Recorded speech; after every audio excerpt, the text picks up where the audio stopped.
నమస్తే welcome to ఒకటి ప్రస్తుతం మనతో పాటు ఎన్విరాన్మెంట్ యాక్టివిస్ట్ రుషిత్ ఆశా కమల్ గారు సార్ మాట్లాడు సార్ చెప్పండి బ్యూటిఫికేషన్ చేస్తామని చెప్పి ప్రభుత్వాలు ఒక 3-4 కాలనీస్ దాదాపు 4000 ఇళ్ల వరకు కూల్చేస్తామని చెప్తా ఉన్నారు దీనిపైన మీరు ఏం ఇది బ్యూటిఫికేషన్ అనే కాన్సెప్టే ఫస్ట్ ఒక పెద్ద ఫెయిల్యూర్ కాన్సెప్ట్ ఎందుకంటే వీళ్ళు బేసికల్ గా చేస్తుంది ఏంటంటే మూసీ నది మీద ఒక రివర్ ఫ్రంట్ ప్రాజెక్ట్ అయితే వేస్తామని అంటున్నారు. రివర్ ఫ్రంట్ ప్రాజెక్ట్ కి విరుద్ధంగా దేశవ్యాప్తంగా ఆల్రెడీ నిరసనలు జరుగుతున్నప్పుడు ఇప్పుడు జమ్మూ ఉంది, జమ్మూలో తవి నది అని ఉంది. ఆ తవి నదిలో రివర్ ఫ్రంట్ చేస్తామని ఒక 3 సంవత్సరాల కింద అన్నప్పుడే ఆడ నిరసనలు జరుగుతున్నాయి, వద్దు రాబోయే మాకు ఈడ రివర్ ఫ్రంట్ వద్దు అని అంటున్నారు. అదొకటే కాకుండా ఎక్కడెక్కడైతే ప్రపోజ్ చేస్తున్నారు 2 సంవత్సరాల కింద పూణేలో కూడా ఒక ములాముతి అని ఒక రివర్ ఉంటది పూణే నగరంలో, ఆడ కూడా రివర్ ఫ్రంట్ చేస్తామని అంటే అక్కడ ఉన్న ప్రజలు వేలాది సంఖ్యలో 3000 మంది రోడ్డు మీదకి వచ్చి నిరసన చేసినారు, వద్దు మాకి రివర్ ఫ్రంట్ అని చెప్పి.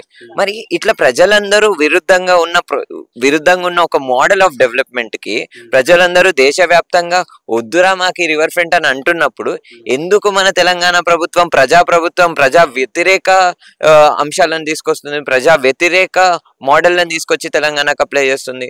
మూసీ నదికి చేయాల్సింది ఏందో మేము చెప్తాము.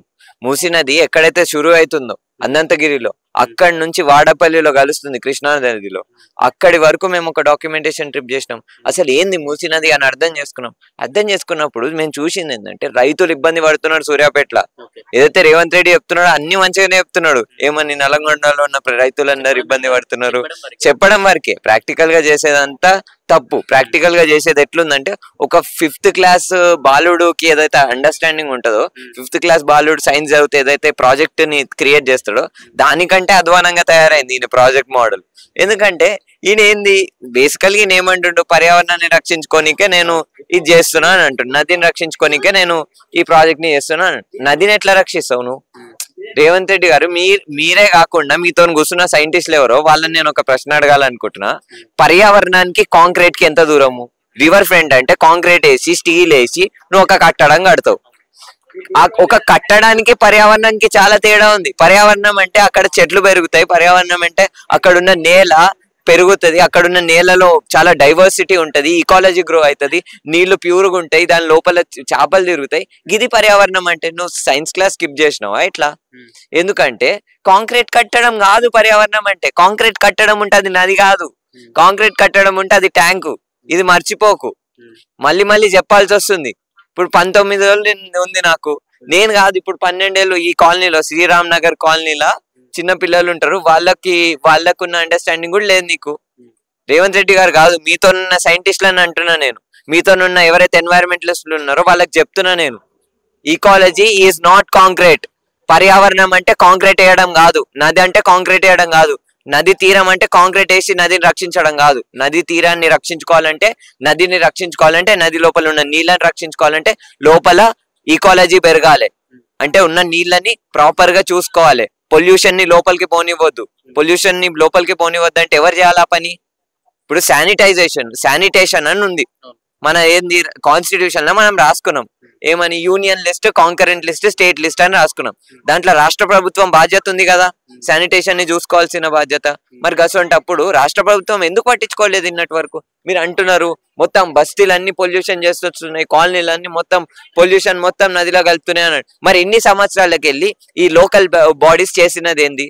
లోకల్ బాడీస్ మీ కళ్ళ ముందరనే ఇన్ని సంవత్సరాలకి వెళ్ళి ఇంత వేస్టేజ్ మూసీ నదిలో కలుస్తుంటే ఈ లోకల్ బాడీస్, బ్యూరోక్రాట్స్, లేకపోతే అప్పుడున్న ప్రభుత్వాలు చేసినది ఏంది? వాళ్ళందరి మీద కేసు ఫైల్ చేయండి.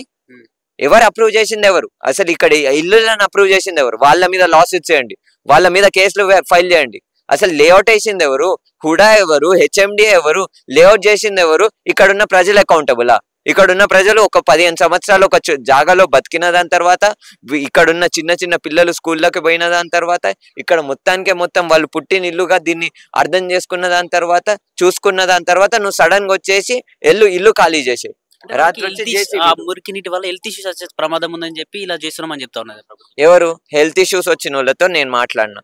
సూర్యాపేటలో కాదు, మొత్తం హైదరాబాద్ లోనే మస్తు మందికి హెల్త్ ఇష్యూస్ ఉన్నాయి. ఇప్పుడు వీళ్ళు ఏమంటున్నారు, మూసీ నదిని రక్షించుకోవడం కోసము 55 కిలోమీటర్లలో నేను ఒక రివర్ ఫ్రంట్ చేస్తా అని అంటున్నాడు. 55 కిలోమీటర్ల నేను ఒక ప్రాజెక్ట్ చేసి మొత్తం నదిని మేము క్లీన్ చేసేస్తామని అంటున్నారు. హెల్త్ ఇష్యూస్ వస్తున్నాయి అని అంటున్నారు. ఈ హెల్త్ ఇష్యూస్ కి కారణం ఏందో నేను ఒక పాయింట్ చెప్తాను. ఏంటంటే మన ఉస్మాన్ సాగర్ ఉంది. ఇప్పుడు నేను శ్రీరామ్ నగర్ కాలనీలో ఉన్న దీని పక్కనే మూసీ నది, సాయిరామ్ నగర్ కాలనీలు ఉన్న దీని పక్కనే ఒక మన మూసీ నది ఫ్లో అవుతుంది. దీని ఆరిజిన్ పాయింట్ ఏడుంది, ఈ నీళ్ళు ఏడుకెళ్ళి వస్తున్నాయి అంటే ఉస్మాన్ సాగర్కి వెళ్ళి వస్తున్నాయి. ఆ ఉస్మాన్ సాగర్ బ్యాక్ వాటర్స్ లా ఒక బ్రిడ్జ్ ఉంటది, పోయి చెక్ చేసుకోర్రి, ప్రభుత్వం పోయి చెక్ చేసుకోమని అంటారు. ఆడ లోకల్ బాడీ ఆఫీసర్లు ఉంటారు కదా, పొమ్మని చెప్పుర్రి. పోయి ఆ బ్రిడ్జ్ పక్కన చూసుకుంటే ఆడ టాబ్లెట్లు పడున్నాయి కింద, ఆ బ్రిడ్జ్ కింద టాబ్లెట్లు పడున్నాయి. ఆ నీళ్లు direct back waters of Osman Sagar. నీకు అది కనిపించదా? ఈ 55 కిలోమీటర్లు ఎట్లా కనిపిస్తుంది? మూసీ నది హైదరాబాద్ నగరంలోకి రాకముందే పొల్యూట్ అవుతుంది కదా, మరి అదెందుకు చూస్తలేవు నువ్వు? అసలు ఈ రివర్ ఫ్రంట్ కి మూసీ నదిలో ఉన్న నీళ్ళకి ఎటువంటి సంబంధం లేదు. మూసీ నదిలో ఉన్న నీళ్ళని కాపాడుకోవాలంటే సీవేజ్ ట్రీట్మెంట్ ప్లాంట్లు పెట్టాలి. మూసీ నది లోపల ఉన్న నీళ్ళని కాపాడుకోవాలంటే ఇండస్ట్రీలు, ఫ్యాక్టరీలు అన్నింటిలో ఏదైతే పొల్యూషన్ జరుగుతుందో వాటినంతా కట్ చేయాలి, వాటినంతా డైవర్ట్ చేయాలి. అదొక్కటే కాకుండా ప్రాఫిట్లు ఎవరు సంపాదిస్తుంది? ఆ కంపెనీ వాళ్ళు ప్రాఫిట్లు, ఫ్యాక్టరీ వాళ్ళు ప్రాఫిట్లు అన్ని తీసుకుంటారు, మొత్తం పొల్యూషన్ మా నదిలో వదులుతారా? సూర్యాపేటలో ఉన్న ప్రజలందరూ ఆ నది నీళ్లు తాగి బతకాలా? ఆ నది నీళ్ళలో నుండి పొలం పండించాలా? అదే రైస్ ని మళ్ళీ హైదరాబాద్ లో ఉన్న పేద ప్రజలు కొనుక్కోవాలి. సో ఇదంతా ఒక సైకిల్ ఉంది, దీన్ని డిస్ట్రాయ్ చేయాల్సిన అవసరం ఉంది. మూసీ నదిలో ఉన్న నీళ్ళని రక్షించుకోవాలని ఉంటే మనం డెఫినెట్ గా ఒక రిజువినేషన్ ప్రాజెక్ట్ చేయాలి, రివర్ ఫ్రంట్ కాదు. అంటే రేవంత్ రెడ్డి గారికి సమాచార లోపంలో ప్రాబ్లం ఉందని అనుకోవచ్చు. రేవంత్ రెడ్డి గారికి సమాచార రూపం అని కాదు, నేను అంటుంది ఏంటంటే అది రేవంత్ రెడ్డి గారనే కాదు, మొత్తం దేశవ్యాప్తంగా ఉన్న రాజకీయ నాయకులు చేస్తున్న పది. దీని మొత్తానికే షురు చేసింది ఎవరు? మన భారతదేశంలో ఉన్న అతి పెద్ద పొలిటీషియన్, నాన్ బయోలాజికల్ అని అనుకుంటాడు ఆయన అసలు నేను పుట్టలేదు, నేను బయోలాజికల్, నేను ఆకాశంలో నుంచి వచ్చినా అని చెప్తాడు ఆయనే, నరేంద్ర మోదీ గారు. ఎవరైతే క్లైమేట్ చేంజ్ అసలు జరగలేదు అని అంటాడు. చిన్న బేసిక్ సైన్స్ కాన్సెప్ట్స్. ఏదైతే కేంద్ర ప్రభుత్వం ఏదైతే పుస్తకాలను వదులుతుందో అదే పుస్తకంలో క్లైమేట్ చేంజ్ అనే ఒక టాపిక్ ఉంటది. ఆ టాపిక్ అసలు లేదని అంటాడు, అదంతా అబద్ధం అని అంటాడు ఎవరు? మన ప్రధానమంత్రి. అటువంటి పొలిటీషియన్సే తీసుకొచ్చినారు. నరేంద్ర మోదీ పుష్ చేసినాడు ఈ రివర్ ఫ్రంట్ అనేది మొట్టమొదటిగా సబర్మతి నది మీద. దాన్నే రేవంత్ రెడ్డి గారు, దాన్నే జమ్మూ అండ్ కాశ్మీర్ లో, దాన్నే పూణేలో ఇదంతా ఫాలో అవుతున్నారు. దీనికి అందరూ కలిసి ఉన్నారు. రేవంత్ రెడ్డి గారే స్పెషల్ గా ఏం లేదు, మస్తు మంది పొలిటీషియన్లు కలిసి ఉన్నారు. అది అందరికీ జరుగుతుంది. మనం చెప్తే వింటాము అని ప్రభుత్వం అంటుంది కదా, గట్టిగా చెప్తున్నాము. నేను ఇక్కడ ఈ రెసిడెంట్ కూడా కాదు, ఇక్కడ ఉన్న రెసిడెంట్సే ఈ రోజు మీటింగ్ పెట్టరు, అడిగి నన్ను పిలిచిరు, వచ్చి మాట్లాడుతున్నా.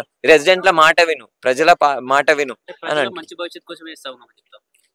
కాదు. ఇది ప్రజల మంచి భవిష్యత్తు కోసం కాదు, ప్రజల మంచి భవిష్యత్తు అంటారు కదా.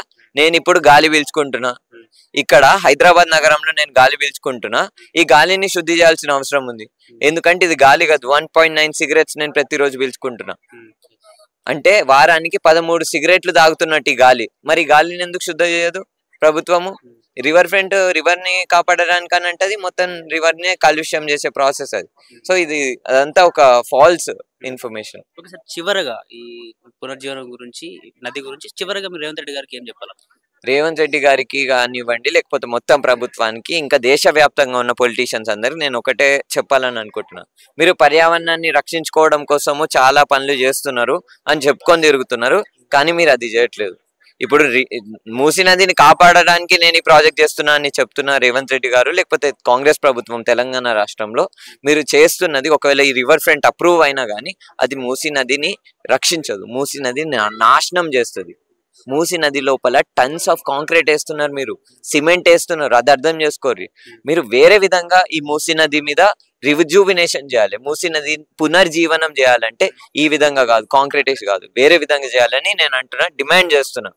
ఎందుకంటే ప్రజలు ఇక్కడ ఎవరైతే ప్రజలు మూసీ నది పక్కన బతుకుతున్నారో, ఎవరైతే ప్రజలు సూర్యాపేటలో ఉంటున్నారో, నల్గొండలో ఉంటారో, వాళ్ళు డిమాండ్ చేస్తున్న విషయాన్ని నేను మళ్ళీ కోట్ చేస్తున్నా.